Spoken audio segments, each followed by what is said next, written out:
आप अभी तक न्यूज देख रहे हैं, मैं हूं आपके साथ संगीता। मुख्यमंत्री योगी आदित्यनाथ ने सोमवार को लखनऊ में आयोजित D3 त्रिवेणी कार्यक्रम में बड़ा बयान दिया है। उन्होंने इस दौरान सभा को संबोधित करते हुए कहा कि माफिया का सफाया करना ही मेरा प्रिय विषय है। आगे भी माफियाओं के खिलाफ कार्रवाई करते रहूंगा। एक समय था जब उत्तर प्रदेश में माफियाओं का बोलबाला था और वे समानांतर सरकार चलाते थे, लेकिन आज स्थितियां पूरी तरह बदल चुकी है। हमारी सरकार ने पहले दिन से ही यह तय कर दिया था कि जनता की सुरक्षा से खिलवाड़ करने वाले तत्वों को बख्शा नहीं जाएगा। मुख्यमंत्री ने कहा कि वर्ष 2017 से पहले प्रदेश में दंगे, उपद्रव और असुरक्षा का माहौल था। त्योहारों में व्यवधान डाले जाते थे, व्यापारी और बेटियां सुरक्षित नहीं थी तथा सत्ता में बैठे लोग दंगाइयों को संरक्षण देते थे। अब स्थिति बदल चुकी है। जो भी त्योहारों में खलल डालने की कोशिश करेगा उसे बख्शा नहीं जाएगा। एक दिन यूपी के डीजीपी, और देखो डीजीपी भी कब लेके आए, जिस दिन रिटायरमेंट के ठीक समय में वो मेरे पास एक फाइल लेके आए। तो मैंने कहा ये क्या है। मैं सोचा कि हो सकता है कि वो अपना एक्सटेंशन का लेकर के आए होंगे। तो मैंने कहा ये क्या है। तो उन्होंने कहा साहब जो है आप फॉरेंसिक इंस्टीट्यूट की बात कर रहे हैं। यूपी पुलिस की ही लैंड है लेकिन एक माफिया का कब्जा है। तो मैंने कहा ये तो हमारा सबसे प्रिय विषय है।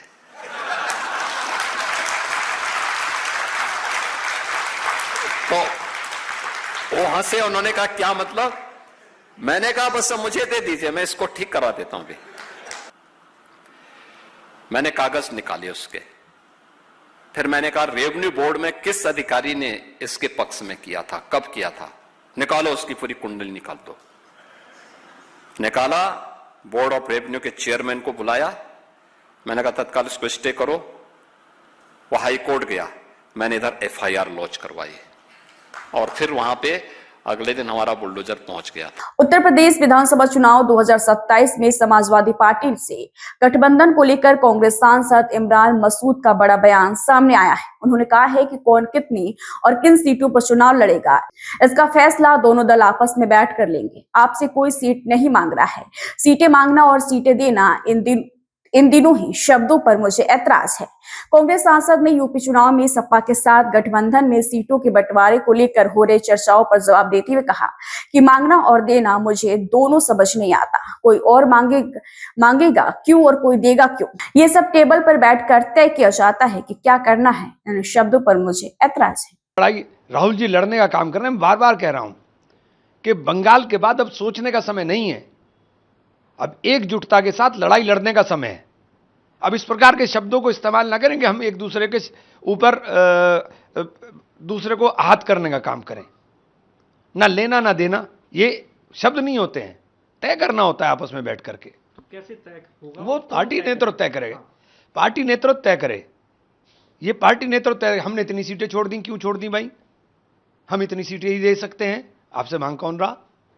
इन शब्दों के ऊपर है मेरा, उसके अलावा कुछ नहीं। देखिए सांप्रदायिकता के साथ अगर लड़ना है तो दोनों सांप्रदायिकता के साथ लड़ना पड़ेगा। यह नहीं हो सकता है कि आप एक सांप्रदायिकता को बुरा करें और दूसरी सांप्रदायिकता के साथ हाथ मिलाएं, यह नहीं हो सकता है। तो ये दोनों के साथ लड़ना पड़ेगा। वैसे साहब सेक्युलर लाइन लेकर के चलें, उस तरह की बात ना हो जिस बात के अंदर ध्रुवीकरण का मौका दूसरे को मिले, उसका नुकसान होगा। बिहार में हुआ, बंगाल में हुआ, पिटना तो फिर आखिर का नतीजा क्या होता है, पिटना तो हमें ही है, पिटेंगे तो हम ही। ये फैसला पार्टी नेतृत्व का। बड़ा दिल दिखाना होगा, सैक्रिफाइस करना होगा, बड़ा दिल उम्मीदवार होंगे। राहुल जी बड़ा दिल दिखाते हैं। उम्मीदवार पार्टी के, कांग्रेस के हम तय करेंगे, पार्टी तय करेगी। कोई दूसरी पार्टी के लोग नहीं बताएंगे कि हम इन उम्मीदवार को लड़ाएं। क्यों सुनेंगे हम किसी की भी। जो हमारी पार्टी के लोग हैं, कांग्रेस के लोग हैं, कांग्रेस की बात करेंगे। मैं तो कांग्रेस की बात कर रहा हूं भाई, मैं तो दूसरे से मांगने ही नहीं जा रहा किसी से भी। भाई मुझे जो मांगना है, जो भी लेना है, या जो भी अपने कार्यकर्ताओं के लिए लड़ना है, वो अपनी पार्टी में लड़ना है, दूसरे से थोड़ी ना लड़ना है। प्रयागराज की यमुनानगर कमिश्नरेट क्षेत्र के मेजा थाना क्षेत्र के अंतर्गत 3 लोगों की हत्या से इलाके में फैली दहशत। मामला प्रयागराज की यमुनानगर कमिश्नरेट क्षेत्र के मेजा थाना के अंतर्गत का है, जहां पर प्रेम प्रसंग के चलते एक ही परिवार के 3 लोगों की हत्या कर दी गई। हत्यारे की पहचान की जा चुकी है और उसकी गिरफ्तारी के लिए टीमों का गठन कर दिया गया है। पूरे मामले की जानकारी देते हुए DP यमुनानगर क्षेत्र विवेक कुमार ने बताया, एक ही परिवार के थे 3 लोगों की मौत। होगा। रात में चटाई उटाई लगे तभी ठा के लेट ही रहे। ओकरे बाद भव है हम किसी से दुश्मनी थी? वो कब यादव है। क्या नाम है उनका? हिमांशु यादव। हिमांशु यादव। किस तरह की दुश्मनी थी इनसे? और लड़की के बारे में। अच्छा, इसके पहले कभी धमकी वगैरह भी दिए थे? हाँ, हमेशा देते हैं, पर मैं नहीं थी, इनको इनके मारने उठे थे। अच्छा, क्या क्या कह रहे थे? कहा कि मार डालेंगे अब तुम लोगों को 1 हफ्ते के अंदर। अच्छा, क्या नाम है जो है आपको धमकी दिए थे? हिमांशु। हिमांशु, ये कहाँ के रहने वाले हैं? यही वहाँ गाँव अच्छा अच्छा, जिनकी जिनकी हत्या हुई है क्या लगती हैं आपके? हमारे सब जो पतोह लगा था। अच्छा, ये कितने बजे घटना को अंजाम दिया है, कुछ मालूम है? मेरा घर वहाँ है टावर के पास गोमती के। क्या चाहते हैं आप? हाँ, क्या चाहते हैं? हम चाहते हैं कि तुरंत मुलजिम न मिले तो मुलजिम के घर वालों को गिरफ्तार किया जाए। उसके बाद और डीएम आए तब उसके बाद लाश। एक पागल हमारे भतीजे की औरत पागल है, उसके बच्चा कोई नहीं है, वो बताओ किसके सहारे जिएगी? इसका सब हो जाए तब लाश। क्या नाम था तीनों का जिनकी जिनकी हत्या हुई? श्यामलाल, अमरावती, इंद्रावती। इधर थाना मेजा के गांव कुकुटकटवा में ये हत्याकांड की घटना के संबंध में ये अवगत कराना है। इसमें श्यामलाल की उम्र करीब 60-65 वर्ष और उनके भाई की पत्नी इंद्रावती जिनकी उम्र करीब 60-62 वर्ष के आसपास है। इन तीनों की किसी भारी वस्तु से इनके सर पे प्रहार करके इनकी हत्या की घटना कारित की गई है। घर वालों से तहरीर प्राप्त हो गई है, परिजनों के तहरीर के आधार पे गांव के ही एक हिमांशु यादव करीब जिसकी उम्र 22 वर्ष है, उसके विरुद्ध में अभियोग पंजीकृत किया जा रहा है और जिसके ऊपर इन्होंने पूरी आशंका जाहिर की है कि उसके द्वारा ही ये घटना कारित की गई है। घटना का जो मोटिव है वो एक इनकी पुरानी घटना को मेंशन करते हुए इन्होंने बताया है, जिसके संबंध में पूरी विधिक कार्रवाई की जा रही है।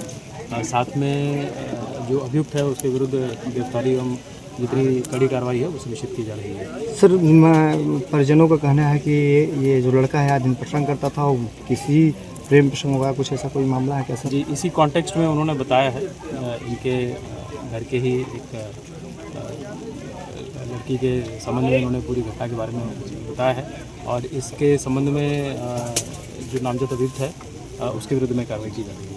क्या पुलिस द्वारा कोई कार्रवाई की गई है किसी के खिलाफ? इनकी अभी तो कुछ पूर्व में जो है उन्होंने कोई ऐसा शिकायत या प्रार्थना पत्र उसमें जो घटना बताया है, जो अभियुक्त बताया है, उसके संबंध में या जो प्रेम प्रसंग वाली चीज़ बताई उसमें नहीं दिया था, क्योंकि सामाजिक लोकलाज के भय से उन्होंने कहा कि आपस में जो है मामले का निस्तारण कर दिया गया था।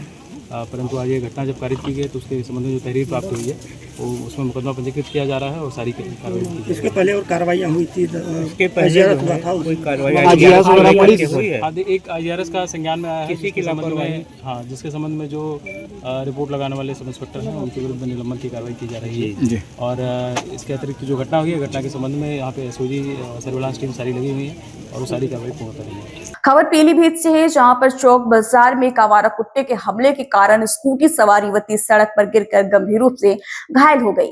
कुत्ता अचानक युवती पर झपटा जिससे उसकी स्कूटी का संतुलन बिगड़ गया। आसपास के दुकानदारों और राहगीरों ने तुरंत सूझबूझ दिखाते हुए कुत्ते को भगाया और युवती को अस्पताल पहुंचाया। ये पूरी घटना बाजार में लगे CCTV कैमरे में कैद हो गई है।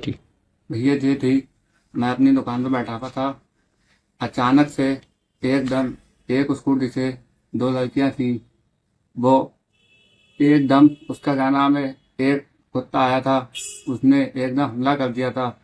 हम जब तक के लेकर के भागे, उसे बीच बचा कर भगाया था, हमला उसने एकदम करा। हमने डंडे उंडे से हटाया, हटाने के बाद में यहाँ का कुत्ता जो है वो जो है उसने कई बार हमला कर चुके हैं वो, और कोई पकड़ने वाला है नहीं। शहर में कुत्ते बहुत हो गए, लगातार हमला कर रहे हैं फिरोजाबाद के थाना बसई मोहम्मदपुर क्षेत्र की नीलकंठ कॉलोनी में एक सनसनीखेज घटना सामने आई है, जहां एक व्यक्ति ने कथित तौर पर अपनी ही पुत्री की धारदार हथियार से हमला कर हत्या कर दी, जबकि पत्नी को गंभीर रूप से घायल कर दिया। घटना की सूचना मिलते ही पुलिस महकमे में हड़कंप मच गया है। जानकारी के अनुसार राकेश राठौर ने अपनी पुत्री मुस्कान पर धारदार हथियारों से हमला कर दिया, जिससे उसकी मौके पर ही मौत हो गई। बीच बचाव करने पहुंची पत्नी भी हमले में घायल हो गई है। गंभीर हालत के चलते महिला को चिकित्सकों ने आगरा मेडिकल कॉलेज रेफर कर दिया है। सूचना पर उच्च अधिकारी पुलिस बल और फील्ड यूनिट टीम के साथ मौके पर पहुंचे तथा घटना स्थल का निरीक्षण किया। पुलिस ने मृतका का शव को कब्जे में लेकर पोस्टमार्टम के लिए मोर्चे भिजवा दिया है। क्या बात हो गई थी? अरे इनकी आपस में लड़ाई हुई घर पे। किस किस से? पति पत्नी दोनों। पति पत्नी में? ये किसने मारा है इनको? पति ने मारा। कहाँ की बात है ये सोफीपुर की। क्या नाम है इनका? और इनके पति का? और भी कोई घायल है? क्यों, किस बात के पीछे मारपीट की है? पता नहीं क्या, हम तो थे नहीं वहाँ पर, हम तो रिश्तेदार हैं। आज शाम 6 बजे थाना बसाई मोहम्मदपुर पे एक सूचना प्राप्त हुई सोनू नामक व्यक्ति के द्वारा कि राकेश कुमार ग्राम सोफीपुर नीलकंठ कॉलोनी द्वारा अपनी पुत्री और पत्नी की हत्या कर दी गई है। इस सूचना पे थाना पुलिस गांव में पहुंची। मौके पर पहुंचकर देखा कि लड़की मुस्कान की मृत्यु हो चुकी थी और पत्नी घायल अवस्था में मिली, जिनको उपचार हेतु ट्रॉमा सेंटर फिरोजाबाद भेज दिया गया था। पुलिस टीम ने जांच करते हुए राकेश कुमार की गिरफ्तारी कर ली। बाकी शेष तथ्यों के आधार पर आगे की कार्रवाई की जाएगी। शिकोहाबाद के सुभाष चौराहे के निकट शनिवार देर रात हुई एक दर्दनाक वारदात ने पुलिस जिले को झकझोर दिया है। उत्तर प्रदेश पुलिस के सेवानिवृत्त सब इंस्पेक्टर एवं कांग्रेस के पूर्व विधायक जगदीश यादव के पुत्र राकेश यादव ने कथित रूप से अपनी कैंसर पीड़ित पत्नी मूर्ति यादव को लाइसेंसी रिवॉल्वर से गोली मारकर मौत के घाट उतार दिया। इसके बाद उन्होंने स्वयं को भी गोली मार ली। घटना में दोनों की मौत हो गई है। पुलिस के अनुसार मूर्ति यादव लंबे समय से कैंसर जैसी बीमारी से जूझ रही थी और उनका इलाज चल रहा था। बीमारी के कारण बढ़ते दर्द और पारिवारिक परिस्थितियों ने राकेश यादव को मानसिक रूप से बेहद परेशान कर रखा था। शनिवार रात घर के भीतर अचानक गोलियां चलने की आवाज सुनकर परिजन और आसपास के लोग मौके पर पहुंचे तो पति पत्नी खून से लथपथ पड़े मिले। घटना के बाद दोनों को तत्काल अस्पताल पहुंचाया गया, जहां चिकित्सकों ने राकेश यादव को मृत घोषित कर दिया। वहीं गंभीर रूप से घायल मूर्ति यादव को उपचार के लिए फिरोजाबाद ट्रॉमा सेंटर भेज दिया गया है, लेकिन चिकित्सकों के प्रयासों के बावजूद उनकी भी मौत हो गई है।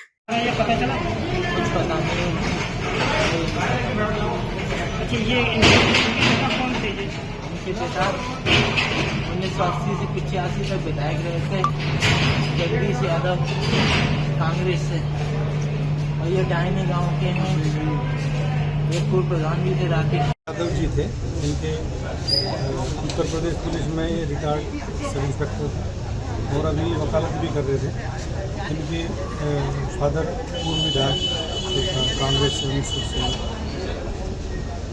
कुछ दिन से इनको कुछ दिन पहले अपनी पत्नी का शायद पता चला कि उनको कैंसर था और एक ये सुनने में परिवारजनों की तरफ से ये बताया जा रहा है कि एक मुकदमा इनके ऊपर चल रहा था जिससे डिप्रेशन में। उसके चलते आज इन्होंने उस समय जब कि अपनी पत्नी पे इन्होंने अपनी लाइसेंसी रिवॉल्वर से पहले उनको गोली मारी और फिर खुद को गोली मारी। क्या स्थिति है दोनों की? अभी जो सुनने में आ रहा है, जो इनकी पत्नी थी वो तो एक्सपायर हो गई और इनके बारे में भी अभी इनका भी आलोचना शायद मुश्किल है। ये भी जो भी आगे तथ्य सामने आए। क्या मौके से सुसाइड नोट वगैरह कुछ चीज़ मिली? नहीं, मौके से कोई सुसाइड नोट नहीं मिला, कोई चीज़ नहीं मिली। फिलहाल फील्ड यूनिट जो है वो यहाँ अपनी जांच कर रही है और कोई चीज़ इस तरह से मिलती है जो सामने आएगा उसका